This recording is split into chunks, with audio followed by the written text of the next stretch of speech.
All right, so that story there by Francis Santomo brings us to a big question tonight, and we'd like to hear your thoughts on it. We're asking you, do you think that Kura still enjoys majority support that it had at the coast during the last general election? Do you think Kura still enjoys the majority support it had at the coast during the last general elections? We'd like to hear your thoughts on it. Tweet me, #FridayBriefing, or directly at Betty M. Kialo, and I'll be taking a look at your responses throughout the show.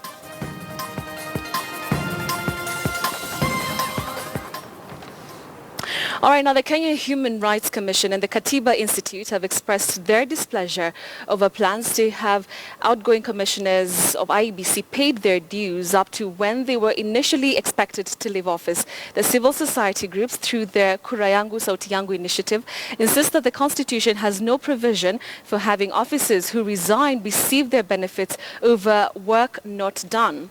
The group now says that the method used to restructure the electoral system ahead of the 2017 polls has not addressed all pressing matters. Well, Otieno explains.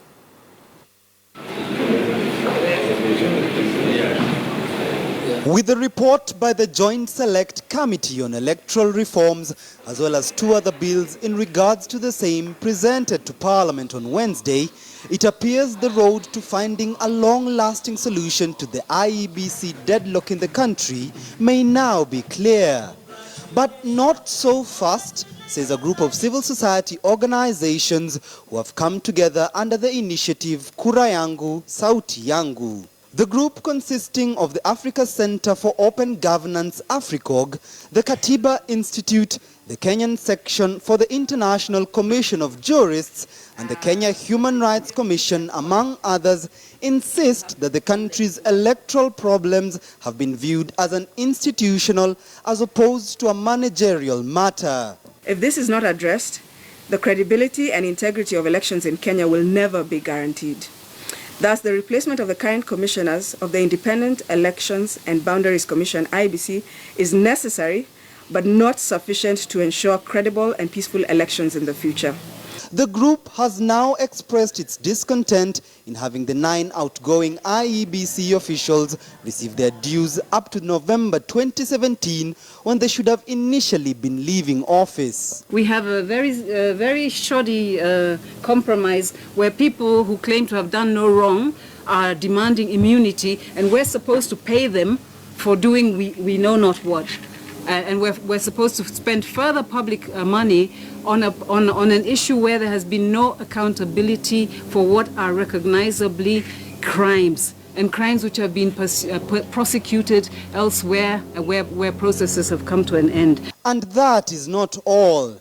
The group also demands that a fresh voter registration exercise be conducted, as opposed to an audit to determine whether a cleanup is required. They also want the political leadership in the country to convene a multi-stakeholders meeting to discuss other aspects of the electoral process, such as security and the judicial system, that was not within the mandate of the Select Committee. It is clear the Select Committee was a narrowly constructed mechanism to address a limited set of issues to do with the removal and replacement of the current IEBC commissioners. They further demand that the number of IEBC officials be reduced from the proposed 7 to the constitutionally allowed bare minimum of 3. Individual accountability is reduced by the moment you have such a large commission.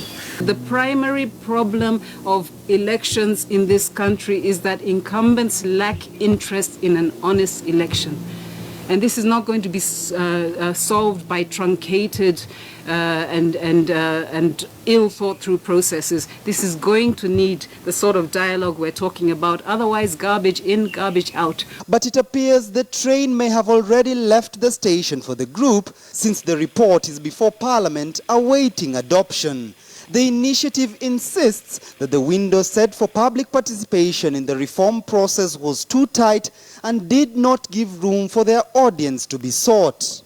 This, even as the Attorney General announced a special committee to work on the standard compensation payable to the 9 election chiefs before they leave office. Otieno, KTN News.